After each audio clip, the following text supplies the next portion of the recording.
अस्सलाम वालेकुम। प्रोग्राम मुजरिम कौन के एक और एपिसोड के साथ सबीउल हसन खान अपनी टीम के हमरा आपकी खिदमत में हाजिर है। थाना जुमरा की हुदूद में पेश आया एक लर्ज़ाखेज़ कत्ल का वाक़या। पाक आर्मी के एक रिटायर्ड मुलाजिम का कत्ल और फिर उसके बाद मुलजिम का रूपोश हो जाना।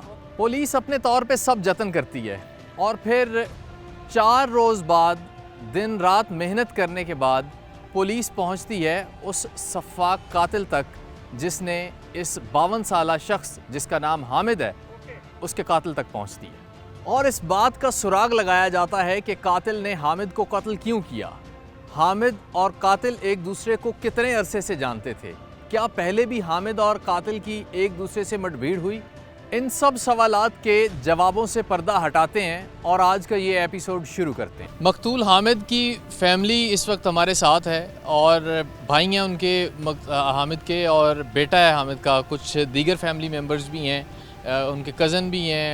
इनसे हम बात करते हैं, इनसे जानते हैं कि ये आखिर माजरा क्या हुआ है और फिर पुलिस से इससे मुताल्लिक जानेंगे कि उन्होंने मुलजिम को पकड़ा है, क्या कुछ इन्वेस्टिगेट किया। नाम कीजिए थोड़ा। आबद जवेद। आबे सब कितने रहते हो? 112 जग 112 भाई भी ਤੁਹਾਡੇ ਨਾਲ ਹੀ ਰਹਿੰਦੇ ਉੱਥੇ? जी बिल्कुल। ਅੱਛਾ, ਸ਼ੁਰੂ ਤੋਂ ਉੱਥੇ ਹੀ ਰਹਿ ਰਹੇ ਹੋ? हाँ जी उत्थे ही रह रहे ਆਪਣਾ ਜਿਹੜਾ ਕਾਰੋਬਾਰ ਆਪਣਾ ਕੀ ਹੈ? हैं। मेरा जिमीदार है जी, भाई फौज से रिटायर होया है। ਕੋਈ ਫੌਜ ਚੋਂ ਰਿਟਾਇਰ ਹੋਏ ਕਿੰਨਾ ਅਰਸਾ ਹੋਇਆ ਰਿਟਾਇਰ? 2017 ਚ। 17 ਦੇ ਵਿੱਚ 6-7 ਸਾਲ ਦਾ। हाँ जी। ਅੱਛਾ 6-7 ਸਾਲਾਂ ਤੋਂ ਕੀ ਕਰ ਰਹੇ ਸਾਨੂੰ? सिक्योरिटी ऑफिसर भी सी ते हमारे साथ जिमीदार भी करा। ਪ੍ਰਾਈਵੇਟ ਨੌਕਰੀ ਕਰ ਰਹੇ ਸਨ ਨਾਲ ਜ਼ਿੰਮੇਦਾਰਾ ਜਿਹੜਾ ਨਾ ਉਹ ਵੀ ਕਰਵਾ। ਜ਼ਮੀਨ ਕਿੰਨੀ ਕੁ ਆਪਣੀ? ਜ਼ਮੀਨ ਤਕਰੀਬਨ ਆਪਣੀ ਜਾਤੀ ਆ 3 ਕਿੱਲੇ, ਬਾਕੀ ਠੇਕੇ ਠੁਕੇ ਲਾ 7 ਕਿੱਲੇ ਹੋ ਜਾਂਦੇ ਜੀ। ਅੱਛਾ ਅੱਛਾ, ਇਹ ਦੱਸੋ ਵੀ ਤੁਸੀਂ ਭਾਈ ਕਿੰਨੇ ਭਾਈ ਹੋ? ਅਸੀਂ 6 भाई सी। एक भाई हमारा जो हामिद जवैसी। हामिद समेत 6 भाई। 6। अच्छा, हामिद कितने बच्चे कितने हैं हामिद? हामिद एक बेटा है जी। एक बेटा है? हाँ जी। बस एक ही बेटा है। हाँ जी। और ये दसो भी ਸਿਕਿਉਰਿਟੀ ਦੀ ਡਿਊਟੀ ਕਰ ਰਿਹਾ ਸੀ ਹਾमिद ਦਾ ਕਿਸੇ ਦੇ ਨਾਲ ਕੋਈ ਲੈਣ ਦੇਣ ਦਾ ਤਨਾਜ਼ਾ, ਕੋਈ ਝਗੜਾ, ਕੋਈ ਲੜਾਈ? कोई नहीं जी, कभी नहीं सी उन्होंने दसिया ना ना गाँव में किसी के साथ था, ना उधर को हमारे को बताया सी कभी।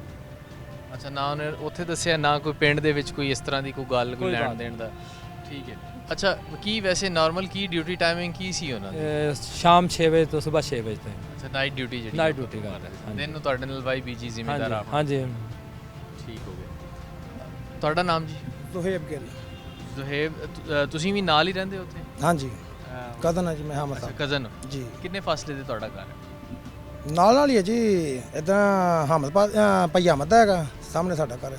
ਅੱਛਾ ਜ਼ੁਹੇਬ ਸਾਹਿਬ, ਇਹ ਦੱਸੋ ਵੀ ਕਿਸ ਤਰ੍ਹਾਂ ਦਾ ਰਹਿਣ ਸਹਿਣ ਕਿਸ ਤਰ੍ਹਾਂ ਦਾ ਸੀ ਹਾਮਦ ਦਾ? ਰਹਿਣ ਸਹਿਣ ਉਹਨਾਂ ਦਾ ਬਿਲਕੁਲ ਸਾਦਾ ਜੀ, ਬਿਲਕੁਲ ਆਪਣੇ ਟੂ ਦੀ ਪੁਆਇੰਟ, ਕੋਈ ਫਾਲਤੂ ਗੁਫ਼ਤਗੂ ਨਹੀਂ, ਕੋਈ ਫਾਲਤੂ ਕਿਸੇ ਨਾਲ ਟਾਈਮ ਪਾਸ ਨਹੀਂ, ਆਪਣੇ ਕੰਮ ਨਾਲ ਕੰਮ ਮਿਹਨਤ ਕਰਦੇ ਸੀਗੇ। ਅਗਰ ਡਿਊਟੀ ਤੋਂ ਗਏ ਆ ਤੇ ਉਹਨਾਂ ਨੇ ਥੋੜ੍ਹੀ ਦੇਰ ਰੈਸਟ ਕਰਨੀ ਆ ਤੇ ਉਹਨਾਂ ਨੇ ਡੇਰੇ ਚਲ ਜਾਣਾ। ਡੇਰੇ ਉਹਨਾਂ ਨੇ ਜ਼ਿਮੀਂਦਾਰੀ ਦੇ ਵਿੱਚ ਭਾਈ ਦਾ ਹੱਥ ਵਟਾਉਣਾ, ਉਤੋਂ ਫਾਰਗ ਹੋ ਕੇ ਆਉਣਾ ਆ। ਘਰ ਬੈਠੇ ਅਗਰ ਟਾਈਮ ਹੈਗਾ ਤੇ ਘਰ ਲੇਟ ਗਏ ਆ, ਬਾਹਰ ਕਿਸੇ ਕੋਲ ਵੀ 5 ਮਿੰਟ ਵੀ ਨਹੀਂ ਸੀ ਬਿੰਦੇ ਹੈਗੇ। ਮਤਲਬ ਕਿਸੇ ਦੇ ਨਾਲ ਕੋਈ ਲੈਣ ਦੇਣ, ਕੋਈ ਉੱਚਾ ਕਿਸੇ ਨਾਲ ਕੋਈ ਫਜ਼ੂਲ ਗੁਫ਼ਤਗੂ ਹੀ ਨਹੀਂ ਸੀ ਹੈਗੀ। ਲੈਣ ਦੇਣ ਤਾਂ ਬਹੁਤ ਦੂਰ ਹੈ ਨਾ, ਕਿਸੇ ਦੇ ਕੋਲ ਫਜ਼ੂਲ 1 ਮਿੰਟ ਦਾ ਵੀ ਗੁਫ਼ਤਗੂ ਵੀ ਨਹੀਂ ਸੀ ਹੈਗੀ। ਅੱਛਾ, ਤੁਸੀਂ ਇਹ ਦੱਸੋ ਵੀ ਜ਼ਾਹਰੀ ਗੱਲ ਹੈ ਭਾਈ ਤੁਹਾਡੇ ਨਾਲ ਕਰਦਾ ਹੀ ਸੀ। ਕੁਝ ਦਿਨ ਪਹਿਲੇ ਇਹਦੀ ਜਿਹੜਾ ਮਾਰਨ ਵਾਲਾ ਇਹਦੇ ਨਾਲ ਲੜਾਈ ਹੋਈ ਹੈ ਇਹਨਾਂ ਦੀ, ਕੋਈ ਤੂੰ ਮੈਂ ਉਹਦੇ ਬਾਰੇ ਕੋਈ ਜ਼ਿਕਰ ਕੀਤਾ? नहीं कोई नहीं जिक्र किया। ਨਹੀਂ, ਤੁਹਾਨੂੰ ਨਹੀਂ ਦੱਸਿਆ? नहीं जी। ਹੋਇਆ ਵੀ ਹੈ ਤੇ ਉਹਨਾਂ ਨੇ ਕਿਹਾ ਠੀਕ ਹੈ ਉੱਥੇ ਹੀ? ਉੱਥੇ ਜੋ ਅਕਸਰ ਉੱਥੇ ਦੇ ਕੋਈ ਵਾਕਿਆ ਜਿਹੜੇ ਉਹ ਸੁਣਾਉਂਦੇ ਰਹਿੰਦੇ, ਲੇਕਿਨ ਇਹਦੇ ਬਾਰੇ ਸਾਨੂੰ ਕਦੀ ਕੋਈ ਗੱਲ ਨਹੀਂ ਸੀ ਦੱਸੀ। ये भाई की गुफ्तगू आपने सुनी है और ये कज़न भी हैं जो ज़ुहैब साहब हैं साथ मकतूल के। इन दोनों का ये कहना है कि हामिद का कभी किसी के साथ कोई झगड़ा नहीं, कोई लड़ाई नहीं। 6-7 साल पहले वो आर्मी से रिटायर होके आए हैं और उसके बाद अपना ज़िम्मेदारा और साथ ही साथ जो है वो एक प्राइवेट जॉब सिक्योरिटी कंपनी में उन्होंने शुरू कर दी। अब जब वो प्राइवेट जॉब अपनी कर रहे थे उस दौरान ज़ाहिर सी बात है कुछ छोटी मोटी किसी न किसी के साथ हो जाती है, लेकिन कोई ऐसा मामला भी मकतूल ने इनसे आके डिस्कस नहीं किया। इस सब के दौरान हमारे ज़राए में ये बताते हैं कि कुछ अरसा पहले मकतूल की कातिल के साथ कोई तल्ख कलामी हुई है, एक नहीं कोई 2 दफ़ा तल्ख कलामी हुई, लेकिन घर वालों से किसी से मकतूल ने इस बात का ज़िक्र नहीं किया। बड़ी खुशहाल और बड़ी अच्छी ज़िंदगी गुजार रहे थे, लेकिन अचानक ये सब कुछ होता है। आप का नाम? अरसलान शहीन। अरसलान, आपके वालिद साहब थे? बहुत अफसोस हुआ आपके वालिद साहब का। अरसलान, ये बताएं कि घर में वालिद साहब का रवैया कैसा था? कभी कोई लड़ाई झगड़ा, कोई बात, कोई ऐसी? वो काम से आते थे, सीधा आके सो जाते थे, फिर डेरे से आके फिर नहा धो के फिर सीधा काम पे चले जाना। ये जो शख्स है जिसका नाम, इससे मुताल्लिक आपसे कोई घर वालदा से आपसे कुछ डिस्कस किया है? नहीं, मैं काम पे जाता था ना, तो वहाँ 1-2 बार मुलाकात हुई है इससे। अच्छा, उस दिन जिस दिन ये हुआ है उस दिन आप कहाँ थे? मैं काम पे था। आप काम पे थे। आपको कौन बताता है, किसने फ़ोन किया? मेरे दोस्त की कॉल आई थी कि आपके अब्बू को ऐसे फायर लगे हैं, तो इससे मतलब उस दोस्त ने आपको ये बताया था कि वालिद साहब दुनिया में नहीं रहे, या उन्होंने वैसे कहा था फायर लगे हैं तो जल्दी आओ। आप फिर घर पहुंचते हैं? घर क्या सूरत हाल थी? मैं घर नहीं आया था, वो रास्ते में थे ना जहाँ फायर लगे थे, उधर ही से। अच्छा, आप उधर ही जहाँ पे ये वारदात हुई है आप वहीं पे पहुंच हाँ जाते? जी। वहाँ पे आप कौन कौन और मौजूद होता है घर वालों में से? घर वालों मेरे चाचू थे और भी कज़न सारे थे, काफ़ी लोग थे उधर। आप भी जॉब करते हैं? हाँ जी। आप भी जॉब करते हैं। घर में वालदा के साथ, आपके साथ कभी कुछ ऐसी कोई बात कोई शेयर की हो कि किसी के साथ कुछ झगड़ा हुआ है, कोई ऐसी लड़ाई है जिसकी वजह से जिसका नतीजा ये हो सकता है? कोई बात ऐसी कोई हुई कभी? नहीं, कभी जिक्र ही नहीं किया इस बात। कभी जिक्र नहीं? कभी उन्हें परेशान देखा हो कि घर में आए हैं, लगा है कि किसी के साथ कोई बात और हो? वैसे उधर थोड़ी बहुत लड़ाई होती रहती है, वो आके फिर बता देते हैं कि ऐसे मतलब ये चोरी हुई है, मैंने पकड़ा है, मारा है, इसी वजह से ना थोड़ी बहुत ही उधर लड़ाई होती रहती है, अक्सर होती रहती है। काम की नौयत उनके ऐसी थी? हाँ जी। आपका नाम? इरफान शाह। इरफान, आप भी वहीं रहते हैं, इन्हीं के गांव में रहते हैं? जी। अच्छा, गांव में कैसा रवैया था जो इनके वालिद साहब हैं उनका? बहुत अच्छा था जी। बहुत अच्छा रवैया था। जी। किसी के साथ कोई नहीं शायद मामला, कोई लड़ाई, कोई झगड़ा? ਹੀ ਨਹੀਂ ਆਪਣੇ ਕੰਮ ਨਾ ਕੰਮ ਜੀ ਠੀਕ ਹੈ ਕੰਮ ਤੋਂ ਘਰ ਤੇ ਕੰਮ ਤੋਂ ਡਿਊਟੀ ਦੇ ਬਸ ਇਹੀ ਉਹਦਾ ਕੰਮ ਸੀ ਹੋਰ ਕੰਮ ਕੋਈ ਨਹੀਂ ਸੀ। अच्छा, ये बताएं कि पुलिस ने अब मुलजिम को पकड़ा है, इंटेरोगेट कर रही है पुलिस, मुतमईन हैं आप इनकी कार्रवाई से? हाँ जी, क्योंकि हमें तो पता ही नहीं था बंदा कौन है कौन नहीं है। वो तो इन्होंने 4-5 दिन में बंदा भी पकड़ लिया है। ठीक है, कर रहे हैं। ज़ुहैब साहब, आप बताइएगा, पुलिस अब कार्रवाई कर रही है, कुछ लोगों को पकड़ा भी है इन्होंने, तो मुतमिन हैं आप पुलिस की कार्रवाई से? जी अल्हम्दुलिल्लाह, हम पुलिस की कार्रवाई से पूरे मुतमिन हैं और हम मोहतरमा मरियम नवाज़ साहिबा से और RPO फैसलाबाद, CPO फैसलाबाद से रिक्वेस्ट करते हैं कि हमें इंसाफ दिलाया जाए और मुलज़म को जल्द से जल्द कैफ़रे किरदार तक पहुँचाया जाए। मुलजिम को आप बताएं कि पुलिस ने किसी ने कोई डिमांड किया आपसे, कोई पैसे दें, कोई इस तरह का कोई मामला? कोई नहीं रिश्वत? नहीं नहीं।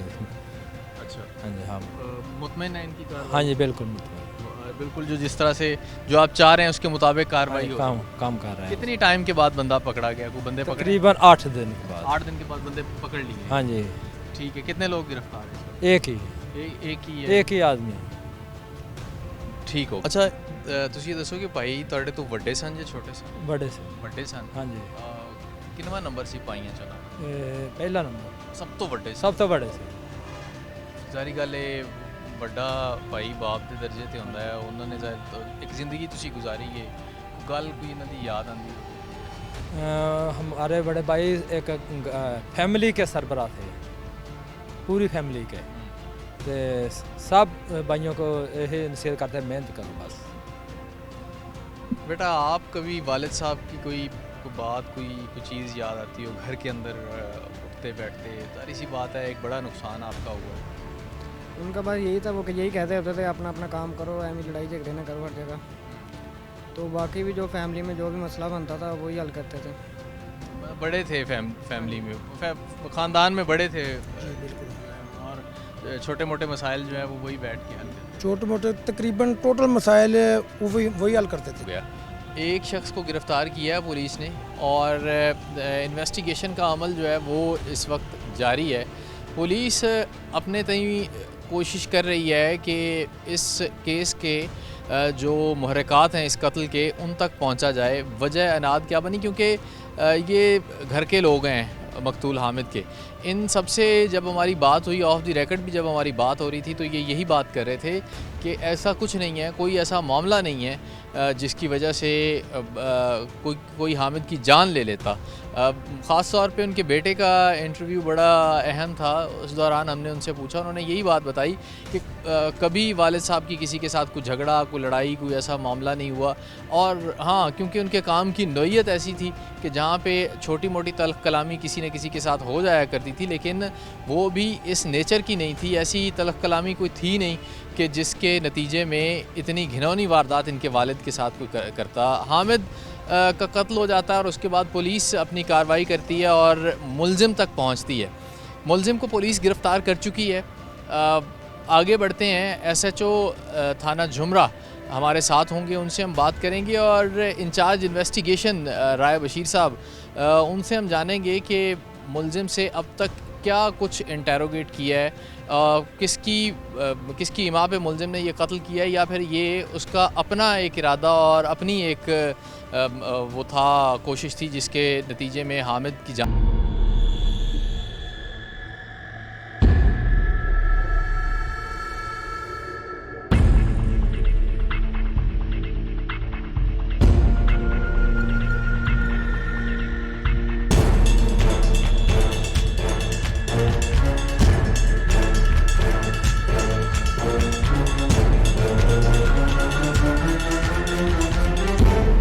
SHO थाना झुमरा अली इकराम गुराया साहब हमारे साथ मौजूद हैं। इनसे हम इस कत्ल की वारदात के हवाले से बात करते हैं और यकीनी तौर पे एक मुश्किल काम था, एक ऐसा कत्ल जिसके बारे में कुछ मालूम ना हो और कोई हिंट भी फौरी तौर पे आपको ना मिल रहा हो। जो इब्तदाई शवाहिद हैं वो किस तरह से इकट्ठे किए गए और फिर मुलजिम तक पहुंचते कैसे हैं। ये बहुत शुक्रिया वक्त का। ये बताइएगा कि 15 की कॉल के बाद किस तरह से आप रिस्पांस करते हैं और पहुंचते हैं तो क्या कुछ देखते हैं? अस्सलाम वालेकुम सर, इसमें 27 मार्च को की रात तकरीबन 6:15 बजे अफ्तारी से थोड़ी देर पहले हमें 15 पे कॉल मौसूल होती है कि मेरे भाई को किसी ने कत्ल कर दिया है। वहाँ पे मौके पे मैंने और इंचार्ज इन्वेस्टिगेशन ने और जो भी हमारी करीबी पुलिस थी, हमने फौरी तौर पे उसको रिस्पॉन्ड किया। क्राइम सीन पे हमें एक डेड बॉडी मिली जिसको फेस पे 2 फायर लगे हुए थे और उसकी डेथ हो चुकी थी। वही इंचार्ज इन्वेस्टिगेशन साहब हमारे साथ थे, उन्होंने बाकी जो लीगल प्रोसीडिंग्स की जो इनिशियल प्रोसीडिंग्स होती हैं वो की। मुलाज़ा मौका हमने किया, उसमें हमें 2 कॉल बरामद हुए, केसेस, एम्प्टी केसेस, और साथ में मज़ीद एविडेंस जो है ना हमने वहाँ से इकट्ठा किया। उसके बाद FIR लॉन्च की गई इस मुकदमे की नामालूम मुल्ज़मान के ख़िलाफ़, और पोस्टमार्टम जो है ना उसका वो कंडक्ट किया गया इसमें। और उसके बाद जो है ना फिर हमारी फर्दर इसके बाद ट्रेसिंग स्टार्ट हुई। आपने प्रोसीड करना शुरू कर दिया। एक चीज़ बताइएगा, मौका वारदात से जो गोलियों के खौल मिले वो वेपन कौन सा था, उसे अंदाज़ा लगाया जा सकता था? जी बिल्कुल, वो 9mm पिस्टल के जो है ना केसेस थे जिससे मर्डर किया गया। कितना टाइम पहले पोस्टमार्टम रिपोर्ट आ गई, कितना टाइम पहले मर्डर हुआ और आपको इत्तला कब दी गई है? जी मर्डर में और 15 की कॉल में 15 से 20 मिनट का टाइम था हमने, और उसके बाद 10 मिनट में हमने उसको रिस्पॉन्ड कर दिया। मौका वारदात यहाँ से कितना दूर है? मौका वारदात थाने से तकरीबन 13 किलोमीटर दूर है। 13 किलोमीटर है। आप विदिन 10 मिनट्स जो है जो मोबाइल आप बिल्कुल मैं खुद इसको रिस्पॉन्ड किया। इंचार्ज इन्वेस्टिगेशन और जो हमारी चौकी बरनाला है उसके इंचार्ज ने वहाँ पे हमने रिस्पॉन्ड किया। ठीक है। अच्छा ये बताइएगा कि इसके बाद फिर इन्वेस्टिगेशन किस तरह से शुरू होती है, ये किस तरह से आप इस्टेब्लिश करते हैं कि ये वारदात असल में है क्या? था तो कत्ल, लेकिन इस हवाले से बताइएगा।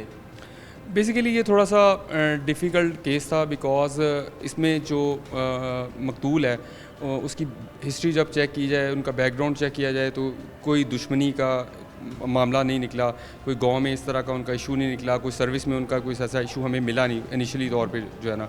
इसलिए इस चीज़ को करना, डिटरमिन करना, रीज़न डिटरमिन करना राइट दैट टाइम जो है ना बिल्कुल इम्पॉसिबल था थोड़ा सा, इसलिए ये मुश्किल केस था। उसके बाद बेसिकली जो पहला मेरा फोकस, और ऑब्वियसली सभी का ये फोकस होता है कि हमें जो है ना जहाँ पे क्राइम हुआ है उस क्राइम सीन के इर्द गिर्द हमें कुछ ना कुछ जो है ना एविडेंस मिल जाए, सीसीटीवी फुटेज का, हमें कातिल के आने का, जाने का, कुछ उसकी सवारी के बारे में, किस तरह जो है ना उसने ये किया, उसके बारे में जो है ना ये जो 112 जहाँ पे ये क्राइम सीन है वो बिल्कुल एक कम्प्लीटली जो है ना रूरल एरिया है, कम्प्लीटली रूरल एरिया है और बाईपास मेन है, इर्द गिर्द में छोटे छोटे रोड्स हैं जो गाँव से गुजरते हैं। तो हमें पहला कैमरा जो हमने स्टार्ट शुरू किया उसी रात में हमने काम स्टार्ट शुरू कर दिया और बिकॉज़ देहाती इलाका है वहाँ पे दुकानें वगैरह या लोग तो मौजूद नहीं थे, बट हमने कैमराज मार्क करने के लिए रात को ही काम शुरू कर दिया और तकरीबन हमें 10 से 12 घंटे लगे एक पहला कैमरा एक गांव के अंदर जो है ना ढूंढने में। हमें वहाँ से जब वो एक कैमरा मिला उसको फिर हमने सुबह के टाइम जब चेक किया तो उससे हमें जो है ना एक गाड़ी जो है जिसके बारे में मौके पे लोगों ने बताया कि ये वाली गाड़ी पे कातिल मौजूद था, वो गाड़ी हमें वहाँ पे डिटेक्ट हो गई और फिर हमने उसकी बैक रूट ट्रेसिंग स्टार्ट शुरू कर दी। अच्छा, कम्युनिटी पुलिसिंग एक चीज़ होती है, आप बहुत सारे क्राइम जो है वो आप रिजॉल्व करते हैं उसके थ्रू, जो आम शहरी होते हैं उन आप इन्फॉर्म कर रहे होते हैं, वेल इन्फॉर्म जो होते हैं, इसमें कुछ ऐसी मदद भी मिली आपको? जी बिल्कुल, यहाँ पे बेसिकली जो है ना इंफॉर्मेशन जब बहुत ज़्यादा लोगों की इकट्ठी हो जाती है ना वो एक कन्फ्यूजन पैदा करती है। तो हमें जो थोड़ी बहुत मुनासिब जिसकी वैलिड लगी, ठीक है, उसके ऊपर हमने जो है ना उनसे इंफॉर्मेशन भी ली, हासिल भी की, और उससे हमें थोड़ी बहुत मदद भी मिली। अच्छा, गाड़ी से मुताल्लिक बताइएगा कि गाड़ी मौका वारदात से कितनी दूर बाद आपको मिलती है, कितने फासले पे? गाड़ी जो हमें मिलती है जब हमने पहले कैमरा में डिटेक्ट करते हैं तो वो क्राइम सीन से 3.5-4 किलोमीटर बाद हमें वो कैमरा एक गांव के अंदर एक छोटी सी पान शॉप के ऊपर वो कैमरा जो है ना हमें वो मिला, जिसके ऊपर हमने पहली दफ़ा ये गाड़ी आफ्टर क्राइम जो है ना डिटेक्ट की। ये बताइएगा कि 3-4 किलोमीटर डायरेक्शन के कातिल कत्ल करके वारदात करके किस तरफ जा सकता है मुमकिन तौर पे? ये यकीनी तौर पे कुछ ऐसे सवाल थे फौरी तौर पे आपके उस वक्त माइंड में होंगे, तो वहाँ पे लोगों को इंटेरोगेट किया आपने? जो नहीं, बेसिकली जो है ना वहाँ पे क्राइम सीन के बाद जो है ना एग्ज़िट के बहुत सारे रूट थे, 3 से 4-5 रूट थे, तो हमने जो है ना उस रात में वो सारे रूट्स को चेक किया कैमरा चेक करने के लिए। उसमें हमें एक ही रूट पे कैमरा मिल गया और उसमें हमें गाड़ी डिटेक्ट हो गई। गाड़ी मिल जाती है, उसके बाद जो कातिल है उस तक किस तरह से पहुंचा जाता है? उसके बाद हमने तकरीबन 4 दिन ऑलमोस्ट जो है ना हमने बैक ट्रैक रूट किया गाड़ी का और तकरीबन हमने 50 किलोमीटर से ज़्यादा सीसीटीवी कैमरा फुटेज देखी, 50 किलोमीटर तक ज़्यादा, जिसमें ये गाड़ी मोटरवे पे भी जाती है, फिर वहाँ से हम जो है ना मोटरवे पे थोड़ा सा इजी हो जाता है हमें बैक ट्रैक करते करते। वहाँ पे हमें एक जगह पे जो है ना उसकी मिल जाती है एक उसका इमेज मिल जाता है, तो उसी से फिर जो है ना हमें पहला क्लू मिलता है, उसी पे हमने आगे काम करते हैं। चलते चलते फिर टेक्निकली भी सारी चीज़ें जो है ना हमने बाद में फिर हम उसका नंबर भी डिटेक्ट कर लेते हैं और उसके ऊपर काम करते हुए हम कातिल तक पहुंच गए। कातिल तक पहुंचते हैं। कातिल कहाँ से गिरफ़्तार किया है?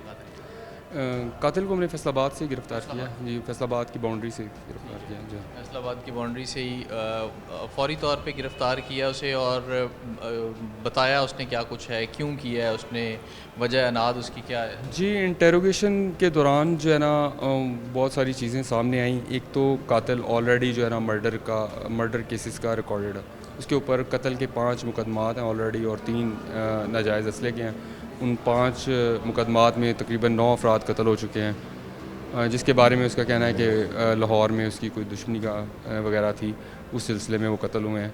और उसके बाद ये इस वाले केस में स्पेसिफिकली ये है कि जो हामिद मकतूल था वो एक्स आर्मी थे और प्रेजेंटली वो सर्व कर रहे थे एज ए सिक्योरिटी सुपरवाइज़र एक प्राइवेट हाउसिंग सोसाइटी में।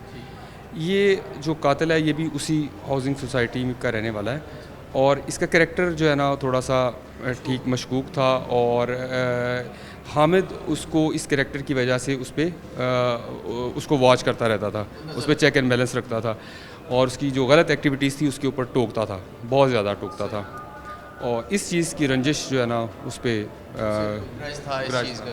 इस पे उसने प्लानिंग की बाकायदा, रैकी की बाकायदा और फिर उसको टारगेट किया। बिल्कुल रैकी करके तन्हाई में उसका कत्ल किया और एग्जैक्टली जिस टाइम हामिद को इसने कातिल ने कत्ल किया उससे एक सुबह भी उसने उसकी रैकी की, लेकिन उस टाइम हामिद जो है ना वो शायद लेट हो गया या नहीं निकला घर से, ठीक है, उस टाइम इसको मौका नहीं मिल सका। लेकिन दूसरी दफ़ा जब वो रैकी कर रहा था तो उसको हामिद मिल गया वहाँ पे जो है ना। अच्छा, जब आपने इसको इंटेरोगेट किया है केस में, ज़ाहिर सी बात है बहुत सारी चीज़ें सामने आई होंगी, क्या इसमें ऐसी भी कुछ चीज़ सामने आई कि पहले भी कोई कातिल और मकतूल के दरमियान कोई झगड़ा, कोई तल्फ कलामी, कोई ऐसा मामला? जी, वो तो मैं आपको पहले बता चुका हूँ कि पिछले 1 साल में 2-3 दफ़ा ऐसा हुआ है कि उसको हामिद ने गलत हरकत की वजह से टोका भी, मना भी किया और लड़ाई भी हुई उनकी एक दफ़ा इस बात पे। जी। अच्छा, अब मुलजिम रिमांड पे है या फिर जेल भेजा जा चुका है? मुलजिम शनाख्त परेड पर जेल पे है और शनाख्त परेड उसकी हो चुकी है। अभी उसको रिमांड पे थाने में लेके आया जाएगा। उसके बाद ऑफेंस ऑफ वेपन जो है ना, वेपन ऑफ ऑफेंस जो है ना वो रिकवर किया जाएगा इंशाल्लाह, और उसके ख़िलाफ़ प्रॉपर चालान जो है ना टेक्निकली प्रॉपर एक जो है ना तमाम लीगल जो रिक्वायरमेंट्स है पूरी करके एक स्ट्रॉन्ग चालान उसके ख़िलाफ़ इंशाल्लाह सबमिट किया जाएगा ताकि कातिल जो है ना सज़ा से बच ना पाए। बिल्कुल ठीक है। अच्छा, अब इसी महीने में आपने एक और बड़ी कार्रवाई जो है वो आपकी क्रेडिट पे है, एक और मर्डर जो है वो ट्रेस किया, उसके हवाले से थोड़ा सा बता दीजिएगा ज़रा क्विकली। जी, उसमें ऐसा था कि एक इत्ला मिली हमें फील्ड सिक्योरिटी से, अपने सोर्सेज से, कि 2 अप्रैल को एक हमारा गांव है यहाँ पे बिलाल नगर 159, उसमें एक लड़की को कत्ल करके और अगले दिन उसको जनाजा करा के दफना दिया गया है। किसी ने वो मर्डर रिपोर्ट नहीं किया और किसी ने पुलिस से वो कार्रवाई नहीं, ना उसका कोई पोस्टमार्टम हुआ और उसको छुपा दिया गया बेसिकली। अच्छा, मतलब वो ब्लाइंड है, बिल्कुल कम्प्लीटली था। उसके ऊपर जो है ना हमने अपने सोर्सेज के ज़रिए जो है ना काम करना शुरू कर दिया। तो और जब थोड़ी सी इंटेरोगेशन की, इन्वेस्टिगेशन की, तो पता चला कि ये बात जो है ना, ये ख़बर बिल्कुल दुरुस्त है। उसके बाद जो है ना उनके वरसा को एतमाद में लिया गया, उनको बताया गया कि अगर ऐसी कोई बात है तो हमें बताएं। तो उसमें जब हमने उनको एतमाद दिलाया तो उन्होंने हमें जो है ना सच्ची बात बता दी कि 2 तारीख को उनके ही दामाद ने, जो कि लड़की की बड़ी बहन का मियाँ था, उसने हमारी बेटी को सर में फायर मार के कत्ल कर दिया था। और वहीं पे जो है ना लाश भी पास थी और वहीं पे उनको जो है ना असले के ज़ोर पे धमकाया कि या तो मैं आपको कत्ल कर दूंगा या आपकी बेटी को जो है ना मैं तलाक दे दूंगा, आपने इसको छुपा देना है। तो उस प्रेशर में उन्होंने अगले दिन उसको गुस्ल दे के जो है ना जनाजा करा के उसको दफना दिया। बहरहाल जब हमें ये इस चीज़ को कम्प्लीटली पता चला तो कातिल के बारे में हमने पूछा कि वो किधर है। उन्होंने कहा कि वो उस वक्त के बाद फिर रूपोश हो गया, उसने जनाजे में भी शिरकत नहीं की। उसको जो है ना उसके हमने नंबर्स वगैरह हासिल कर लिए टेक्निकली, जो है ना फिर उसी रात में उस बंदे को जो है ना पकड़ लिया। वो भी अभी चालान? जी, उसमें जब पकड़ लिया उसको इंटेरोगेट किया, वो भी मान गया। उसमें अपनी मुद्दत में मैंने FIR दी ताकि कोई सूरत ऐसी बच ना पाए, कभी वो अब इन लड़की के बच्ची के वरसा को दोबारा प्रेशराइज़ ना कर सके सुलह के लिए। इसलिए अपनी मुद्दत में मैंने 302 का पर्चा उसमें दर्ज किया है और वो बंदा जो है ना हमारे पास रिमांड पर मौजूद है। बहुत शुक्रिया। आगे बढ़ेंगे और इंचार्ज इन्वेस्टिगेशन हमारे साथ होंगे। इन दोनों जो केसेस हैं इनके इन्वेस्टिगेशन के जो पहलू हैं वो हम उनसे डिस्कस करेंगे, उनसे बात करेंगे कि मुल्ज़िमान से जब मुल्ज़िमान रिमांड पे थे उनसे क्या कुछ इंटेरोगेट किया गया।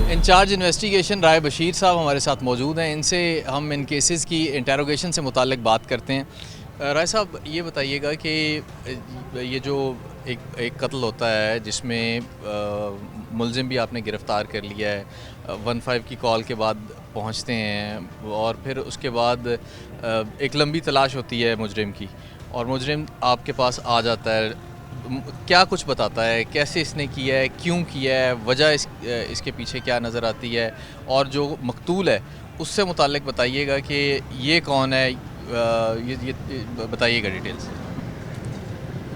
ये जो है ब्लाइंड मर्डर था। 15 की कॉल होती है, हम पूरी टीम के साथ मैं उधर पहुंचा हूँ। SHO साहब भी पहुंचे हैं।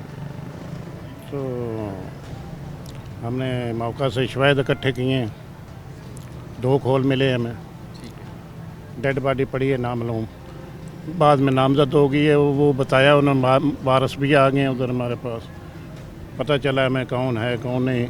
और ना जो है ना कत्ल करने वाला वो नामालूम था, ब्लाइंड बस्टर था। जब हमें उधर से हमने तफ्तीश का आगाज़ शुरू किया, उसका पोस्टमार्टम कराया, उसके बाद हमने मुलज़म की तलाश की है। मुलज़म बहुत होशियार चालाक था, ये पूरे पंजाब में मुख्तलिफ जगह पर फिरता रहा है, समुद्री गया, लाहौर गया, टोबे गया, तो हम भी इसके पीछे लगे रहे। तो टेक्निकल तरीके से हमने इसको हैंडल किया है मामले को, मुख्तलिफ जगह से CCTV फुटेज? हाँ जी, ठीक है। कैमरे चेक किए, CDR लिए, हमें पता चला भी ये रिकॉर्ड याफ्ता, आखिरकार हमने इसको गिरफ़्तार कर लिया है। तो ये रिकॉर्ड याफ्ता आदमी है। कितने केसेस पहले? इसके 5 केसेस कत्ल के हैं और 3-4 केस जो हैं इसके असले के हैं। 3-4 केसेस असले के हैं, हाँ 5 केसेस जी, रिकॉर्ड याफ्ता है, क्रिमिनल आदमी। फैसलाबादी के थानों में? नहीं, फैसलाबाद जो है ना, इसके जो है मुकदमा ज़्यादा, ये लाहौर का रिहायशी है। अच्छा, रिहायशी लाहौर से। लाहौर बांद्रा रोड शादीपुरा का ये रिहायशी है। तो इधर जो ये ना सोसाइटी, इसमें इसके भाई की कोठी है, ठीक है। उसमें ये रहता है। तो ये जो हामद कत्ल हुआ है, उसके साथ इसका जो है ना झगड़ा हुआ है, गाड़ी पर आता जाता था वो, उधर उनका कंट्रोल होता था सिक्योरिटी में। तो ये कोई गलत काम करता था, वो मना करते थे। इस चीज़ पर इनका झगड़ा हुआ, इसने बात जो है ना जहन में रखी थी, इस बात पर उसने कत्ल किया। तो हमने इसको गिरफ़्तार करके शनाख्त परेड के लिए जेल में भेजा। अब आज शनाख्त परेड इसकी हो गई है, वो तो हम जो कंप्लीट नहीं, आला कत्ल तो अब हम इसको रिमांड पर लेंगे, तलबी लगवाएंगे और रिमांड हासिल करेंगे। तो दौरान तफ्तीश जो है रिमांड आला कत्ल बरामद करेंगे। ये बताइएगा कि मकतूल की उम्र कितनी है? मकतूल 52-53 साल का आदमी है और सूबेदार रिटायर है आर्मी से। एक्स आर्मी में? हाँ, एक्स आर्मी और में। ये जो कातिल है इसकी एज क्या है? ये इसकी भी कोई 45-46 साल उम्र है। 45-46 साल इसकी भी एज है। अब ये बताइएगा कि इंटेरोगेट आपने इसको किया है और पहले भी इस पे मुकदमात थे, मतलूब था पुलिस को या फिर उन मुकदमात पे वो बेल पे था? ये बेलों में है, उन मुकदमात में ना बेलों पर है, तो वो केस चल रहे हैं इसके। ठीक है। अच्छा, एक और आपने एक और ब्लाइंड मर्डर जो है वो ट्रेस किया है, जिसमें एक शख्स ने अपनी साली का कत्ल किया है। वो ऐसे हुआ है जो उसने ना साजिद फ़रूक है उस कातिल का नाम, उसने अपनी साली को कत्ल करके, तो जो हैं उसके ससुराल वाले उनको असले के ज़ोर पर डराया धमकाया है, अगर आपने किसी को बताया तो मैं आपको भी मार दूंगा। तो उन्होंने गांव में इसको जनाजा किया है, जैसे आम आदमी की मौत होती है, आम मौत का रंग दिया उसको। हाँ जी। तो बाद में हमें पता चला है भी ये जो है ना मर्डर हुआ है, तो हमने उसको गिरफ़्तार कर लिया है। वो भी मान गया है भी मैंने कत्ल किया है, मैंने गैरत के नाम पर कत्ल किया है। ये किस कमाश का बंदा है ये जो साजिद है? ये पहले तो इसका कोई रिकॉर्ड नहीं है, ये कहता है मैंने गैरत पर कत्ल किया है, तो ये बात तो सामने आएगी। अब रिमांड उसका हासिल किया है, ठीक है, रिमांडों पर है। मतलब वो अभी वापस रिमांड पे आपके पास ही जी जी, हमारे पास है, हमने उसका रिमांड हासिल किया है। तो तफ्तीश हो रही है, आला कत्ल इससे बरामद हो गया? आली कत्ल बरामद होगा, अभी रिमांड पर है, अभी नहीं हुआ। कैसे बताता है, कैसे मारा इसने, ये थोड़ा बताइए। कहता है मैंने अपने पिस्टल के साथ इसको कत्ल किया। वहाँ पे घर वाले मौजूद थे, लोग मौजूद थे दीगर? बस इसने घर में ही कत्ल किया है, घर वाले 1-2 आदमी थे तो वो डर गए इससे, उन्होंने इस बात को छुपाया है। खौफ की बुनियाद पे पुलिस को रिपोर्ट नहीं किया घर वालों ने, और फिर ये कत्ल छुप गया है एक तरह से, और कुछ अरसा बिल्कुल खामोशी हो जाती है। जो अहले दे हैं, अहले इलाका हैं, वो फ़ौरी तौर पे पुलिस को मुत्तला करते हैं कि हमें शक है कि एक जनाज़ा हुआ है कुछ दिन पहले एक लड़की का, और हमें शक है कि उसे मर्डर किया गया। पुलिस जो कम्युनिटी पुलिसिंग है या अपने ज़राए हैं उनके ज़रिए इस बात तक पहुंचती है, इस बात को इस्टेब्लिश कर लेती है कि ये वाकई एक मर्डर है, और ये मर्डर किसी और ने नहीं, उस खातून के बहनोई ने किया है। पुलिस फिर घर वालों को एतमाद में लेती है, जो लवाहिकीन होते हैं उस बच्ची के, उन्हें एतमाद में लिया जाता है, और फिर अपनी मुद्दत में पुलिस इस मुकदमे का इंदराज करवाती है। मुल्ज़िमान दोनों रिमांड पे हैं और इन दोनों वारदातों की इंटेरोगेशन अभी नामुकम्मल है। लेकिन एक बात जो पुलिस जिस नुक्ते तक पहुंच चुकी है वो ये कि जो दोनों मुल्ज़िमान पुलिस की तहवील में इन दोनों ने कत्ल किए हैं, और आला कत्ल बरामद होना अभी बाकी है। तफ्तीश तकरीबन अगर कहा जाए कि 80 से 85% मुकम्मल हो चुकी है। शनाख्त परेड का अमल दोनों मुल्ज़िमान का मुकम्मल हो चुका है, तो ये गलत ना होगा। शायद इन दोनों मुल्ज़िमान तक पुलिस ना पहुंच पाती अगर आम आदमियों का, आम शहरियों का इनपुट पुलिस को ना मिलता, पुलिस को जो मकतूला है उसके कत्ल की इत्तला ना मिलती, जिसके कत्ल की FIR पुलिस की मुद्दत में दर्ज है। आज के प्रोग्राम से इतना ही। सबीउल हसन खान और टीम मुजरिम कौन को इजाज़त दीजिए। अल्लाह हाफ़िज़।